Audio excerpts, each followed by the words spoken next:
Rubens, o ministro Marco Aurélio de Mello foi proferir um longo voto de mais de 1 hora defendendo a aplicação da tese do crime continuado, né? Qual que foi o objetivo do ministro? O que ele expressou no voto dele? Bom, Bruno, essa é uma pergunta muito boa, porque o ministro Marco Aurélio tem por perfil ressaltar mais as garantias individuais. Isso é muito importante tanto quando ele vota em termos de direito penal, quanto em direito tributário. Ele é muito conhecido por ser alguém que vai dar muito mais garantias para o contribuinte, por exemplo, do que para o Estado nos seus votos. No direito penal, algo muito semelhante. Ele quer sempre garantir que as garantias processuais penais, materiais penais, se tiverem chance de serem aplicadas, que sejam aplicadas, porque o exercício do poder penal tem que ser reduzido ao máximo nessa visão a qual ele se filia, nessa concepção de direito, essa concepção política.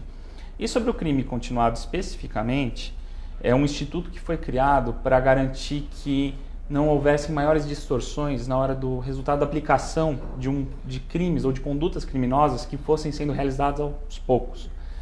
O código usa algumas terminologias um pouco vagas, como crimes do mesmo tipo, da mesma espécie, mas a ideia no geral é dizer, o exemplo clássico que se usa em graduação é daquela pessoa que começa a subtrair dinheiro do caixa da loja na qual ela trabalha e todo dia ela retira R$3, R$10 e no final do mês acaba com uma quantia muito maior.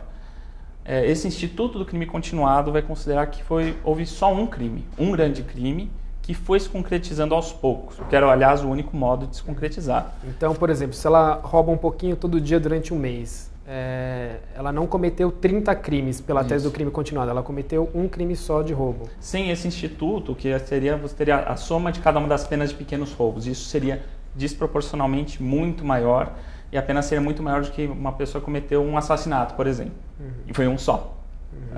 Então, para não privilegiar que essas questões de formalidade gerem um prejuízo muito grande para quem cometeu uma infração menor.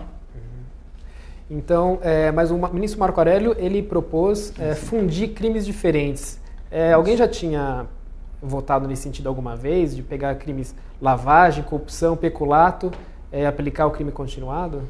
Então, é difícil dizer a extensão desse raciocínio para esse caso, porque ele é muito peculiar. Mas eu acho que ele só levou ao extremo um raciocínio que apareceu muitas vezes durante o julgamento do Mensalão.